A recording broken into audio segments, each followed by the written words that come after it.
제목이 라합이 얻은 정보 이렇게 되어 있습니다. 보통 우리가 정보라고 하면은 영어로는 intelligence라고 하거든요. 그래서 국가정보원을 national, intelligence 이렇게 나가죠. 그 첩보는 information이라고 합니다. 그냥 들은 얘기예요. 들은 이야기를 다시 가공해서 또 확인해서 나오면 그게 뭐가 됩니까? 정보가 됩니다. 누가 뭐라 하면은요, 물어보세요. 그거 정보 맞아요? 물어보세요. 헛소문이 너무 많아요. 좌든 우든 위든 아래든 대한민국은 거짓말로. 그래서 우리 기독교인들도 항상 사실이 무엇인지를 확인하는 습관이 필요합니다. 왜냐하면 기독교는 사실의 종교이기 때문에. 기독교는 사실이냐 아니냐를 누구보다도 철저하게 탐구해서 얻은 결론을 우리 신앙의 자산으로 삼은 종교이기 때문에 기독교에는 어느 누구보다도 사실이냐 아니냐를 먼저 따질 필요가 있어요. 그래서 우리 교회는 그걸 팩트 리포터라고 목사님이 말씀하셨죠. 중요한 건 페이스 리포트이지만 그 전에 뭐가 있어야 됩니까? 팩트가 무엇인지를 확인해야죠. 오늘 제가 제목을 정보라고 표현한 이유는 라합이 나름대로 이걸 잘 분석하고 가공해서 마음으로 딱 잡았던 것 같아요. 그래서 정보라는 표현을 썼습니다. 라합의 직업이 무엇이죠? 기생이라고 알고 있는데 주막집 아주머니 정도로 표현하는 게 더 좋을 것 같아요. 왜냐하면 주막을 운영하면은 많은 사람이 드나들게 되죠. 그리고 거기 뭐가 오게 됩니까? 첩보가 오게 됩니다. 이랬대더라 저랬대더라. 그 하나님이라고 하는, 그 당시는 아마 엘이라고 했을 거예요. 어떤 신이, 또 엘로힘, 대단한 신 중의 신, 엘로힘은 신 중의 신. 우리가 엘로힘을 한글 성경에는 하나님으로 번역했고요. 그냥 엘 해놓으면 그냥 신으로 번역했습니다. 우리는 엘을 믿는 사람들이 아니고 엘로힘을 믿는 거죠. 그래서 그거를 이제 라합이 다 듣고 뭐만 그 소문과 소식과 뉴스와 가짜 뉴스와 그걸 다 들었을 거예요. 한 사람의 기생이 아니고 아마 주막집을 운영하는 사람 정도로 보는 것이 맞지 않을까. 뭐냐면은 나중에 보면 나오지만 식구들이 있죠. 아버지도 있고 어머니도 있고 형제들이 있어요. 그러니까 하나의 그 가를 이루고 살았던 여인이다. 그리고 이 사람에게, 이제 라합에게 누가 들어갔습니까? 정탐꾼이 몇 명이 들어갔죠? 2명이 들어갔어요. 들어가서 이제 이런저런 얘기 끝에 숨겨달라고요. 숨겨주고 나중에 도망시킨 다음에 도망시키기 전에 자기를 이 성이 함락되면은 구해달라고 하면서 이제 붉은 줄을 내리라는 말을 듣고 그대로 해서 붉은 줄을 보고 이 붉은 줄을 내린 라합의 집은 함락되지 않죠. 이 붉은 줄이 상징하는 것은 예수 그리스도의 보혈이다. 이런 예표적 사건이 여기에 또 담겨 있기도 합니다. 라합이 얼마나 위대한 사람이냐면 라합이 나중에 마태복음 1장에 어디에 들어옵니까? 예수님의 족보에 들어옵니다. 근데 여러분, 예수님의 족보에 여인의 이름이 4명이 나오는데 마리아 빼고 다 문제 있는 사람들이에요. 문제인이 아니고 문제 있는 사람들. 문제인 맞죠? 문제의 원인이니까.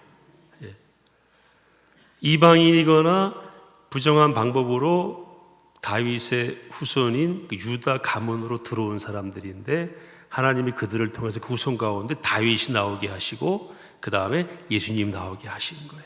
이 족보에서 보여주고 있는 메시지는 뭐냐면요, 메시아는 너희들의 산물이 아니라는 겁니다.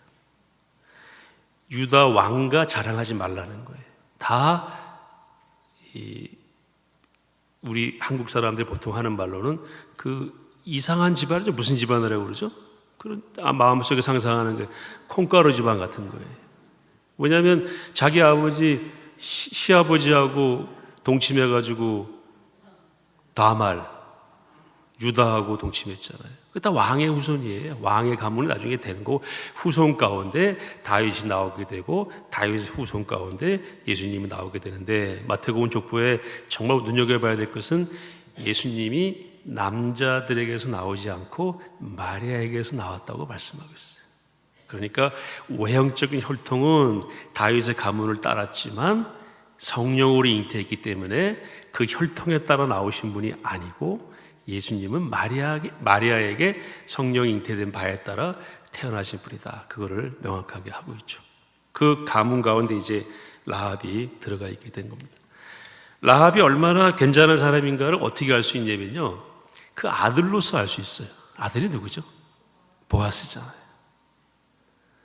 이 보아스는 굉장히 훌륭한 사람이에요. 그 보아스가 그 룻을 아내를 맞이하는 과정을 보게 되면 율법을 지키려고 굉장히 노력을 많이 합니다. 쉽게 취할 수 있었지만 그렇게 하지 않고, 그리고 룻기에 나오는 그 대화법이 아주 신사적이고 믿음에 기반한 대화법이기 때문에 언제 한번 룻기를 묵상하시면서 얼마나 룻기가 우리나라 드라마 중에 전원일기처럼 소박하고 아름답고 서로를 세워주고 약간의 갈등이 있지만 그걸 결국 풀어내는 그런 아름다운 이야기인가를 여러분 아마 아시게 될 겁니다. 그 룻기의 주인공 중에 한 사람인 보아스가 라합의 아들입니다. 그러니까 라합이 단순한 기생으로 보기에는 꽤 괜찮은 사람이구나. 우리가 자녀를 보고 부모를 아는 경우도 있고 부모를 보고 자녀를 아는 경우도 있죠. 그렇게 본다면 이 보아스는 굉장히 훌륭한 사람이고 굉장히 신사적인 사람이고, 지금도 이스라엘의 예루살렘에서 베들레헴 가는 그 중간에 보아스의 들판이 있어요. 보아스 필드라고. 거기가 목동들이 예수님의 탄생을 전해 들었다는 곳과 유사한 곳입니다. 거기서 이 룻기를 쭉 다시 한번 묵상하게 되면은 큰 은혜가 있습니다. 자, 그래서 제가 성경에 안 나오는 얘기가 하나 있는데요. 라합의 남편이 누구죠? 살몬이죠. 너무 잘하시네. 저는 이 살몬이 누군가에 대해서 한번 고민해 봤어요. 왜냐하면 살몬도 훌륭하잖아요. 누가 나왔으니까. 보아스가 태어났고, 그리고 이방 여인이자 주막집 주모네 지는 기생인 라합을 아내로 맞이한 거예요. 그리고 그 자제 가운데 보아스가 태어난 거예요. 그럼 저는 이 라합도 훌륭하지만 라합의 남편 살몬도 꽤 훌륭하다, 이런 생각을 한번 해봤습니다. 제가 얼마 전에 어떤 분하고 대화하다 보니까 70년대 얘기입니다만은 그 미장원에서 이렇게 면도해주는 면도사가 있었대요. 이분이 어떤 남자를 만나서 결혼하기에 이르게 됐는데 남자들이 바르는 로션 냄새가 손에서 나는 걸 의심한 그 남자 약혼자가 사실을 확인한 다음에 파혼을 했대요. 그러면서 그 이야기를 전해준 분이 생활력도 있고 서로 사랑했는데 그 하나의 이유로 참 안타까웠다고 그 얘기를 하시더라고요. 그러니까 우리 사회가 그렇고 사람이라는 게 그렇지 않은데 이 주막집 여자를 아내로 맞이했다. 그 사람도 대단하다. 대단한 걸 어떻게 알 수 있느냐? 아들로 알 수 있다. 제가 억지는 아닌 것 같아요. 그래서 저는 어떻게 보냐면은 이 두 정탐꾼 중에 한 명이 살몬이 아니었겠나. 성경에 기다 맞다 확인은 없어요.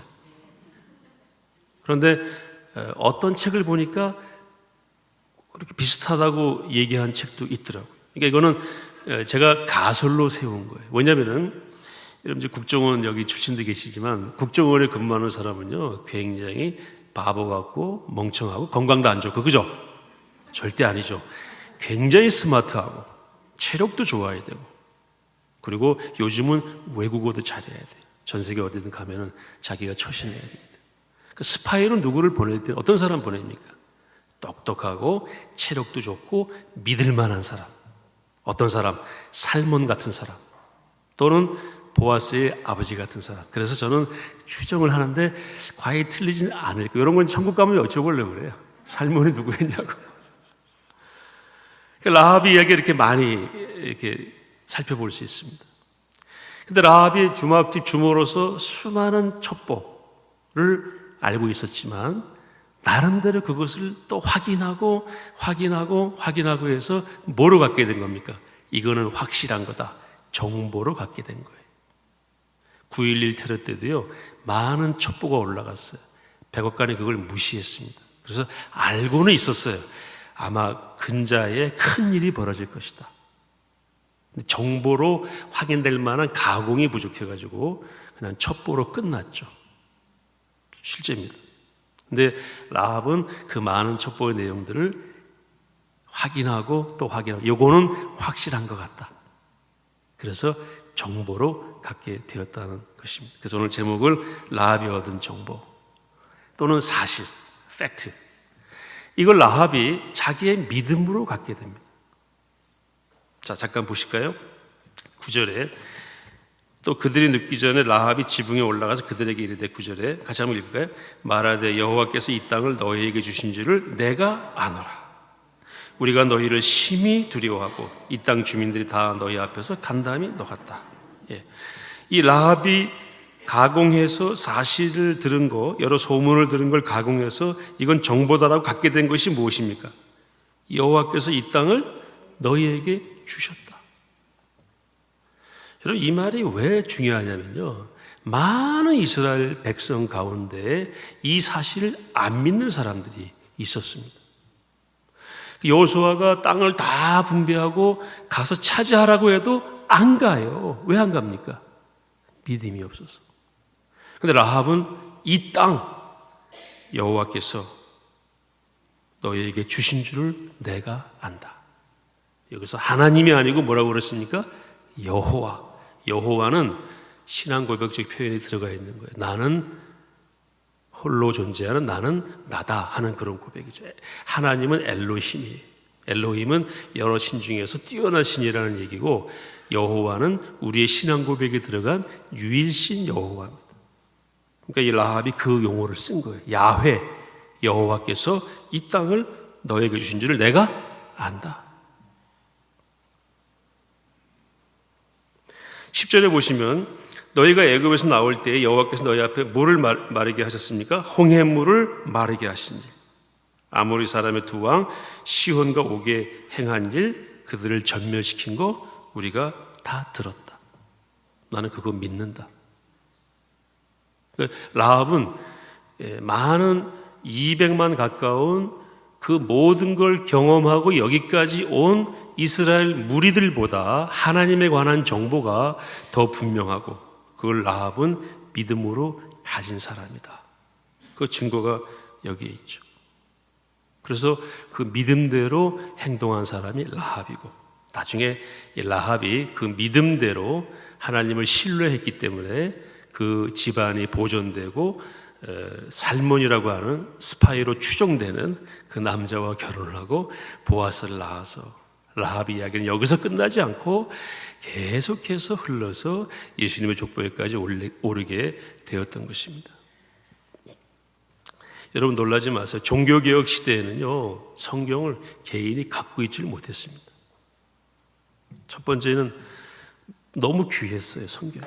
그리고 예수님 당시에도 토라, 구약 성경이 다도 아니고, 토라는 모세 오경이죠.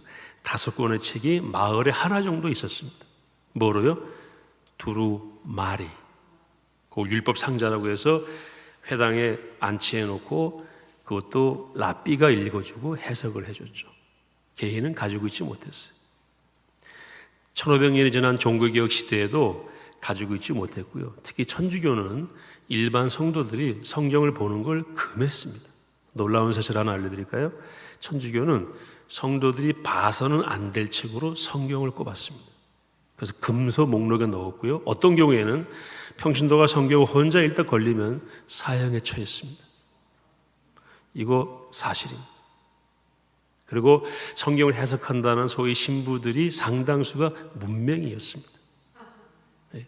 그러니까 어떤 학자가 EBS에 나와서 강연할 때 그 얘기 하더라고. 중세 때 적어도 1400년부터 1500년 정도까지 중세 때에 사실 유럽의 전역에 기독교인이라고 하는 사람들은 우리와 같은 신앙을 가졌다고 보기 어렵다.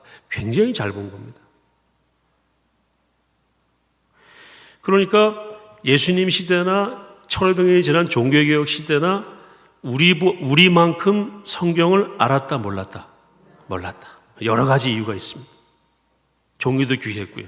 인쇄술은 나중에 마틴 루터보다 조금 전에 인쇄술이 구텐베르크에 의해서 만들어지게 됐죠. 그 인쇄술이 또 전 세계에 번져나가는 것도 많은 시간이 걸렸죠. 그래서 우리보다 하나님에 대한 정보가 훨씬 적었습니다. 그런데 있는 정보 가지고 그 사람들은 뭐 했습니까? 믿음의 자산으로 삼고 거기에 맞게 행동을 해서 위대한 일들을 감당할 수가 있었던 것입니다. 우리 집에 성경이 얼마나 많습니까? 심지어 어떤 분은 주무실 때 베개로 있는 정보, 내가 오늘 얻은 정보, 하나님에 관한 정보, 그것을 나의 믿음의 자산으로 삼는 그러한 결단과 영적인 유익이 있기를 바랍니다. 제가 지난달에 미국에 어느 세미나에 갔는데 한국 사람은 저밖에 없었어요. 통역이라는 게 없지, 영어로 다 하는데. 갔다 왔더니 어떤 분이 주 목사님 영어 어떻게 알아들었어? 그러더라고. 그래서 제가 그랬어요. 다 알아듣고 잊어먹고 오느니 몇 개 알아듣고 다 기억하는 게 훨씬 낫지 않냐고. 내가 알아들은 건 다 기억하고 왔다고. 정보를 많이 가지고 있으면 뭐해요? 믿음의 소재로 삼아야죠. 여러분 정말 간절히 바라는 것은 뭐 상황이 어렵다. 그러면 제일 먼저 우리가 뭐 해야 됩니까? 기도해야죠. 왜요? 하나님이 많이 해주지 않으신가요? 하나님이 홍해물 가르신 거 아닌가요? 하나님이 이 사람들이 그 하신 일을 듣고 보고 간 다음에 녹았고 정신을 다 잃었다고 그랬어요. 그 하나님이 지금도 살아계십니다. 제가 우리 교육에 들어올 때 들어오는 프로젝트를 여호수아 프로젝트라고 그랬잖아요. 기억나실 거예요. 그거 맡은 목사님이 뭐 걱정을 하더라고요. 밤에 제가 그 목사님 방에 들어갔더니 목사님이 서초구청에서 임시사용 승인 허가를 아직 안 내줬다고. 이제 중공검사라는 게 없고 요즘은 사용 승인 이거고 그 전에는 임시사용 승인이거든요. 그리고 뭐 얼굴이 이렇게 좀 제가 그랬어요. 목사님 기도해. 기도하면 되잖아. 되든 안 되든 우리가 기댈 때 하나님밖에 없잖아요. 왜요? 이미 얻은 정보가 엄청납니다. 마틴 루터 같은 사람들이 우리보다 성경을 더 많이 알았다고 보기 어려워요. 그런데 그 조금 아는 것 가지고 깊이 묵상하면서 밤을 지새우면서 고민하고 현재 상황과 비교해서 깃발을 든 것이 종교개혁입니다. 그래서 비텐베르크 가면은 지금도 마틴 루터가 종교개혁을 일으켰던 그 비텐베르크 대학 2층에 화장실 벽이 보존돼 있어요. 거기서 루터가 화장실에서까지 고민했다고 그래가지고 그 로댕이 조각한 생각하는 사람의 그 모습이 마틴 루터라고 말하는 사람도 있죠. 있는 것까지 뭐 한 겁니까? 묵상하고 내 행동의 자산으로 삼고. 오늘도 세상은 하나님이 다스리신다. 그 다스리심에 어떻게 우리가 부응할 것인가? 텍스트가 여기 있는데 이 텍스트를 가지고 어떤 하나님이 지금 이 시대에 우리에게 원하시는 것이 무엇인지를 발견해내고 그걸 정보로 삼고 우리의 삶에 적용함으로 믿음이 살아있는 믿음, 하나님의 말씀이 지금도 살아있는 그런 말씀으로 여러분의 삶 가운데 오늘도 역사하시기를 축복합니다. 제가 하나 예화만 말씀드리고 이제 마치겠습니다. 제가 오래전에 군인교회 근무할 때 그 유아실이 있었는데요. 저희 아들이 그 한 살쯤 됐을 때 막 아장아장 걸어 다닐 때 그 유아실에 TV에 설교하는 아빠가 나오잖아요. 그 아빠를 그냥 가서 만지고 그러다 이제 뒤에 가서 보는 거예요. 아빠가 뒤에 어디 있나. 그러다가 탁 꺼지니까 울더래. 아빠가 사라진 거예요. 하나님은 사라지지 않습니다. 하나님은 영원히 우리와 함께 하시고 그 말씀도 영원히 우리와 함께 하십니다. 그래서 하나님의 말씀은 정말 귀한 것입니다. 기도하겠습니다. 하나님 아버지 GBS 한국글로벌 복음방송 예배를 하나님께 올려드리며 여기 있는 귀한 남녀 종들이 다시 한번 사실과 그것에 근거한 믿음, 하나님에 관한 정보를 소홀히 하지 않고 우리의 삶에 적용함으로 라합처럼 위대한 생애를 꿈꿀 수 있도록 인도하시니 감사합니다. 훌륭한 자녀들이 우리 여기 모이신 사랑하는 집사님, 권사님, 또 장로님들을 통해서 나타날 수 있도록 도우시고 손주, 손녀들이 새로운 역사를 쓰는 보아스와 같은, 룻과 같은 그런 인물들이 배출될 수 있도록 인도하여 주시옵소서.